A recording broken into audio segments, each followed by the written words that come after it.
દેશ એક વખતે ઇમરજન્સી માંથી પસાર થયો. ઇમરજન્સી હતી કે આર્ટિફિશિયલ હતી, ક્રિએટેડ હતી, એ ખબર નથી. ત્યારે લગભગ હું 18 થી 20 વર્ષની ઉંમરમાં હતો. 50 વર્ષ પહેલાની આ ઘટના છે. લોકશાહીનું કલંક કહેવાય છે રાજકારણની ભાષામાં. અલ્હાબાદ હાઈકોર્ટે ચૂંટણીમાં ગેરરીતિ કરવા બદલ એ વખતના વડાપ્રધાન ઇન્દિરા ગાંધીને ગુનેગાર જાહેર કર્યા અને સજા કરી અને કહ્યું કે તમારે રાજીનામું આપવું જોઈએ, તમે ચૂંટણીમાં ગેરરીતિ કરી છે અને તમે હારી ગયા છો. કોંગ્રેસ એ વખતે લગભગ 40 વર્ષ નોન સ્ટોપ ભારતનું રાજકારણ એને સંભાળ્યું હતું. પહેલા નહેરુ, પછી હવે ઇન્દિરા ગાંધી. કોંગ્રેસની મનોદશા એ હતી કે અમે આઝાદી માટે બહુ કામ કર્યું છે, અમે આ ન કરી શકીએ, અમે ભારતને છોડીશું તો ભારતનું શું થશે, આ લોકોને તો કંઈ આવડે જ નહીં. આ મનોદશામાંથી કોંગ્રેસી નેતાઓ અથવા નહેરુ ગાંધી પરિવાર પસાર થતો. હવે જ્યારે એવું લાગે દેશમાં તકલીફ છે ત્યારે તમે ઇમરજન્સી એટલે કટોકટી જાહેર કરાવી શકો, એવું કાનૂની બંધારણ છે. ઇન્દિરા ગાંધીએ રાતોરાત એમના રાષ્ટ્રપતિ પાસે કટોકટી જાહેર કરાવી દીધી, રાત્રે જ, અને સમગ્ર રાજ્યોમાં હુકમ થઈ ગયો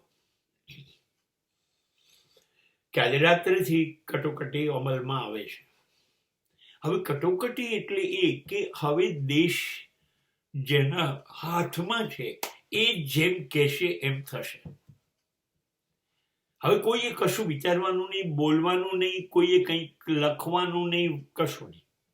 સરકારની વિરુદ્ધમાં જો કોઈ પણ માણસ એક શબ્દ બોલશે, લખશે, વાત કરશે તો એને તાત્કાલિક પૂરી દેવામાં આવશે. અથવા આ માણસ બોલી શકે એવો સરકારને વહેમ છે તો પણ એને એ વહેમ માટે પણ પૂરી દેવામાં આવશે. રાતોરાત બધા છાપાવાળાઓ ઉપર સેન્સરશિપ લાગી ગઈ. તમારે સરકારને પૂછ્યા વગર કોઈ પણ સમાચાર છાપવાનો નહીં. સરકાર મંજૂરી આપે તો જ. એટલે સાંજ સુધીમાં 4 વાગ્યા સુધીમાં તમારે જે સમાચાર કાલના છાપવા છે એ બધા સરકારના અધિકારી પાસે મંજૂર કરાવવાના, એ કહે તો છાપવાના, નહીતર તમારી મંજૂરી ગઈ. અને લગભગ ભારતના 80% છાપાઓની મંજૂરી લઈ લેવામાં આવી અને છાપાના માલિકોને જેલમાં પૂરવામાં આવ્યા. એટલે હવે તો નેતાઓ વિરોધ પક્ષના અથવા દેશના વિરોધ કરે છે એવું વિચારીને રાતોરાત લાલકૃષ્ણ અડવાણી, ચરણસિંહ, જયપ્રકાશ નારાયણ, અટલ બિહારી વાજપેયી, આ કક્ષાના 15,000 નેતાઓ સવાર સુધીમાં જેલમાં પૂરાઈ ગયા કોઈ કારણ વગર. કોઈએ કંઈ પૂછવાનું નહીં. હવે દેશનો વહીવટ ઇન્દિરા ગાંધી કહેશે એ પ્રમાણે પોલીસ સંભાળશે. હવે એના કાયદા મુજબ બેંક ચાલશે, ઇન્સ્યોરન્સ ચાલશે, રેલવે, ટ્રાન્સપોર્ટ, સરકારી કર્મચારી, સ્કૂલો, કોલેજો, કોર્ટો, બધું સરકાર કે એમ ચાલશે. સરકાર વિરુદ્ધ કોઈએ કશું વિચારવાનું નહીં. આ લોકશાહી એટલે લોકો માટે.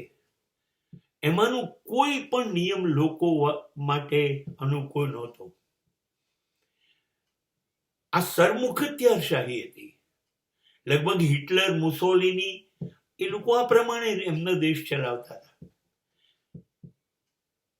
અને આ લોકોએ આ દાખલ કરી દીધું. 18 મહિના શાસન ચાલ્યું અને પછી ફરી ચૂંટણી થઈ, પરવાનગી મળી, અને એમાં આ જે નેતાઓ હતા એ બધા જ બહાર આવ્યા અને જીત્યા, અને નવું બધાનું ભેગું જોડાણ બન્યું. એને જનતા દળ કહેવાયું. એ જીતી ગયું, એ રાજ ઉપર આવીને ઇન્દિરા ગાંધી હારી ગયા. આ કટોકટી વાળી ઘટના એ જમાનામાં 50 વર્ષ પહેલા હતી. આવું બન્યું હતું દેશમાં કોંગ્રેસ દ્વારા, સૌથી મહત્વના નેતા ઇન્દિરા ગાંધી દ્વારા. અને હવે જોવાનું એ છે કે બંધારણમાં તમે લોકો સરમુખત્યારશાહી ચલાવો છો, એ મુદ્દે અત્યારે રાહુલ ગાંધી લડત લડી રહ્યા છે. શરૂઆત તો તમારા નાનીએ જ કરી છે. આ કટોકટીનો કાળો ઇતિહાસ કહેવાય છે, જેમાં લોકશાહી હોવા છતાંય ભારત અંગ્રેજો પછી પહેલી વાર ગુલામ બન્યું હોય ભારતના નેતાઓ દ્વારા આવું બન્યું હતું.